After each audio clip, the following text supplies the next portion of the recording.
Simon the Magpie is one of my favourite synthesizer adjacent YouTube characters. He's one of those true mad scientist types and has built up a reputation for not only modifying and building all sorts of weird and wonderful bits of gear, but also for making some really genuinely compelling music with the most basic of toy instruments. I'm always amazed at his ability to take what might sound just like some kind of squealing discordant noise to most of us and then turn it into something that is actually quite beautiful. For some time now, Simon has been producing a range of quite unusual and unique pedals, a few of which I have bought for myself in the past. However, a few months ago he released this really interesting synthesizer along with some other folks like Analog Weapon and someone called DCC. This is named Round Robin, and it really kind of takes things to another level in terms of his creations. A while back, Simon asked if I would like to have one to play with, and I obviously said yes. For the sake of transparency, he didn't ask me to do a video on this, and whilst I've had the Round Robin for a wee while, I thought it would be cool to do a video to show it off, hopefully give it some attention, because I haven't really seen too much about it out there yet.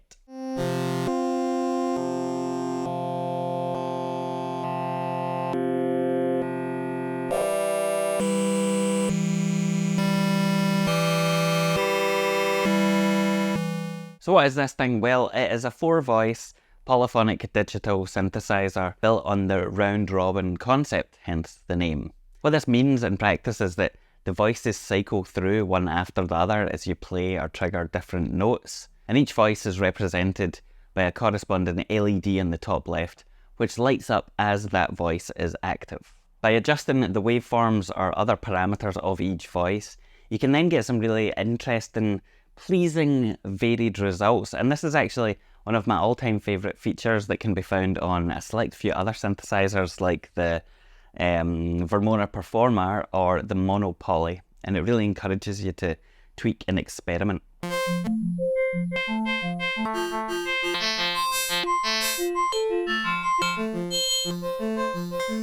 One of the things I love about this thing in particular though is the design. Now I know that Simon has always been a big fan of Critter and Guitari's devices, and their influence really shines through for me with Round Robin. In many ways, this kind of feels like his taking the pocket piano or something. You know, a really simple but fun and playable instrument. A lot of thought has clearly gone into how things work and are laid out in the Round Robin, and I really like the artwork style, which whilst distinct, also kind of reminds me of the Chompy aesthetic in some ways. There's a few different colour options that you can choose from, including the signature All My Friends Are Synths orange, and I was very pleasantly surprised to find that mine came with an extra special model number engraved on the bottom, which was quite a nice wee touch.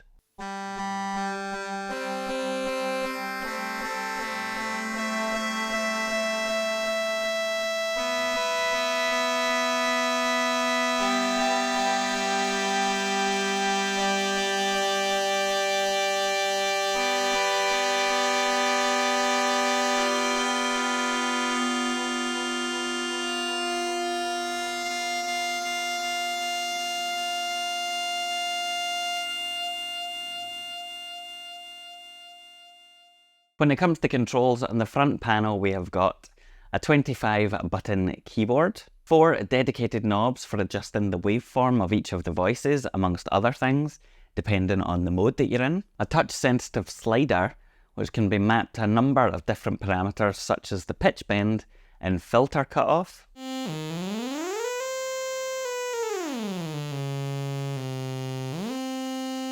a smattering of menu buttons that let you access and adjust settings, such as the octave and instrument type, dedicated knobs for the amplitude envelopes attack and release, a multifunction clicky encoder for adjusting the tempo, as well as accessing, selecting and ultimately varying the parameters of a number of built-in effects.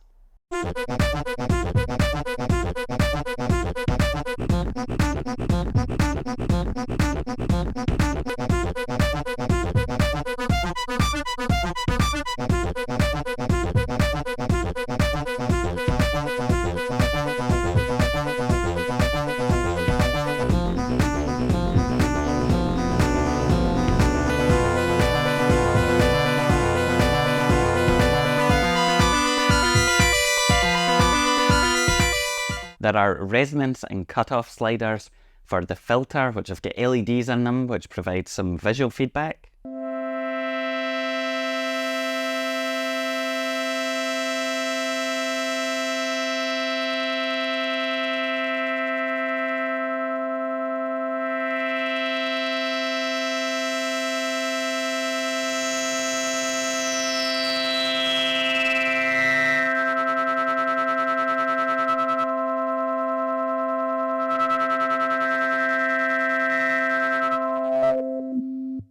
There's a master volume control, and in the middle we've got a mini OLED screen which has got this amazing kind of magnifying bubble over it, which I genuinely think is such a cool idea. One of the other things about the display that I really like is that it shows you the waveform of each voice that is playing, and I wish more synths would do this because it helps you, or at least it helps me understand and feel more visually connected to what you're hearing, if that makes sense.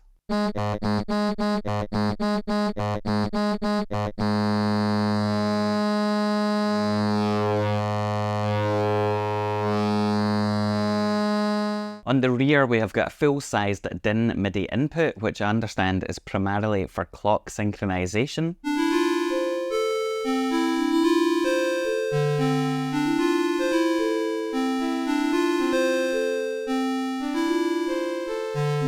There is a USB-C port for power, MIDI input, and also firmware updates, the process of which is actually extremely easy, as I found out when I updated it before doing this video. There is a power switch and a 1/4-inch jack mono audio output.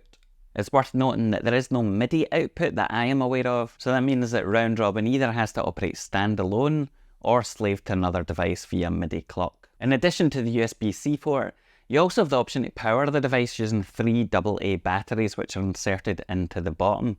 And unlike some other bits of gear that I've seen, Round Robin doesn't rely on the batteries to give it weight.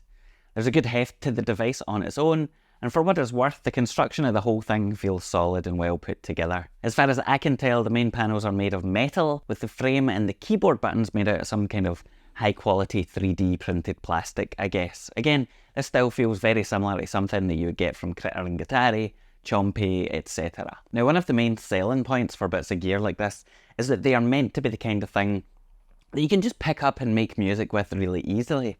However, a lot of the time you find that the designers are forced to compromise on usability in order to slim them down and make them portable. For example, Teenage Engineering's OPZ is an amazing wee bit of gear and packed with features, but remembering which particular button combination you need to press to access even basic functions was always a total nightmare, and to be honest, that was one of the main reasons that I ended up selling mine. To combat that challenge with Round Robin, Simon et al. Have used the bottom of the unit to present a kind of crib sheet with the different controls and shortcuts that you'll want to use regularly, which is awesome. This isn't an especially difficult device to operate anyway, but if you forget how to access a particular menu item, for example, then you can just flip it over and there you go, easy. Now I should say that in terms of sound, this is a fairly basic digital synthesizer.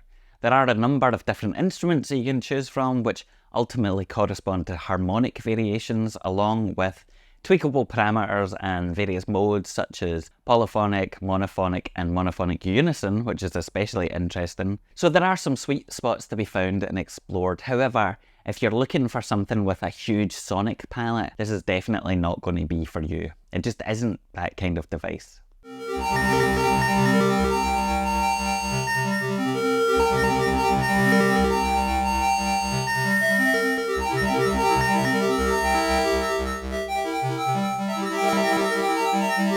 There are some built-in effects, as I mentioned, and at the time of recording, these include a tremolo, bit crush, vibrato and wavefolder, all of which have got fairly straightforward controls.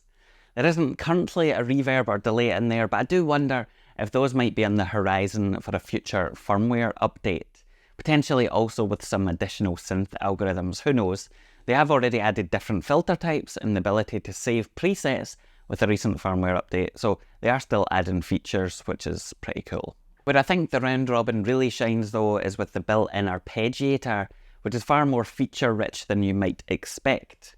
There are a ton of different options in there, including both note and timing patterns, octave variations, note probability and other functions, all of which can be selected and cycled through in that round-robin fashion. This is fairly unique in its implementation as far as I'm aware, and the combination of all of those settings can produce some really interesting and unpredictable results.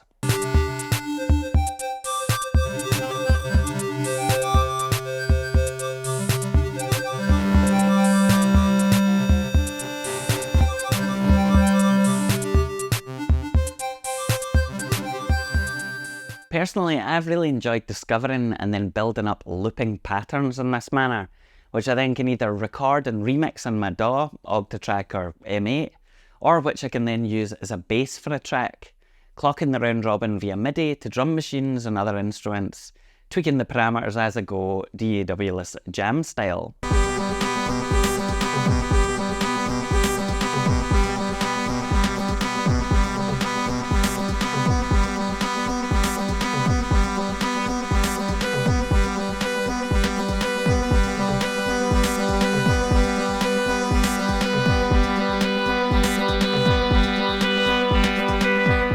One of the other notable features, and one which is especially useful for tweakable performance style creation, is that you can record looping parameter changes really easily by holding the Shift or Record key and adjusting whatever knob or slider you fancy. This includes the touch strip as well, which is kind of wild.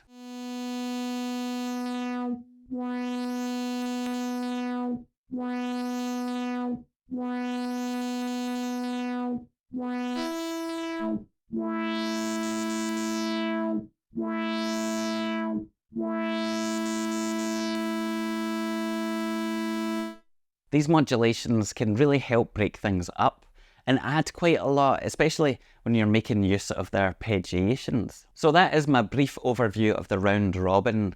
There are a bunch of other features in there that I didn't have time to dive into especially deeply, including the mono unison mode, the scale functionality, etc. But this hopefully gives you enough of an idea that you can go and do a bit more research about it yourself if you're interested.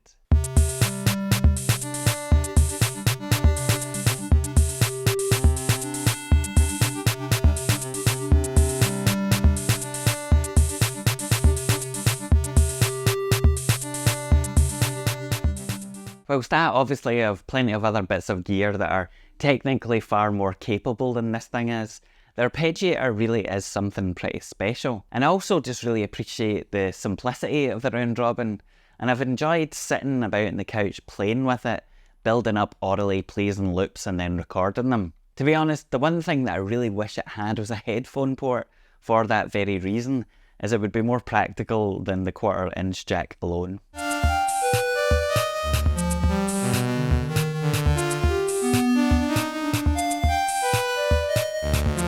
Overall, I think that this is a really cool, nicely made, independent instrument that is a lot of fun to experiment and make sounds with.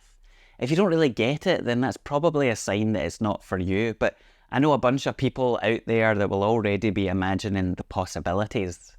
I personally am looking forward to seeing what Simon et al. Do to expand this in the future via firmware updates, and to be honest, I'm just glad to see the proliferation of unique devices like this. We are truly spoiled for choice. What a time to be alive.